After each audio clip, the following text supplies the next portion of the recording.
কান্নায় ভেঙে পড়তে দেখা যায় জ্যোতিকে। এই অপমান কি আমার প্রাপ্য ছিল? জ্যোতির প্রশ্ন।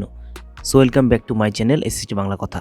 হ্যালো বন্ধুরা, আশা করছি ভালো আছেন। সহকর্মীদের তোপের মুখে শিল্পকলা একাডেমি থেকে বের হয়ে গেছেন প্রতিষ্ঠানটির পরিচালক অভিনেতা জ্যোতিকা জ্যোতি। মঙ্গলবার 17 সেপ্টেম্বর দুপুরে এমন ঘটনার শিকার হন তিনি। তাহলে কি ঘটেছিল সেই দিন? এদিন বেলা 12টার দিকে অফিসে প্রবেশ করেন জ্যোতি। সেখানে নতুন মহাপরিচালক সৈয়দ জামিল আহমেদের সঙ্গে দেখা করতে যান এই অভিনেত্রী। এরপর রুম থেকে বের হয়ে সহকর্মীদের তোপের মুখে পড়েন। এক পর্যায়ে শিল্পকলা একাডেমি ত্যাগ করতে বাধ্য হন তিনি। ঘটনা পরপরই ফেসবুক লাইভে আসেন জ্যোতি। সেখানে কান্নায় ভেঙে পড়তে দেখা যায় তাকে।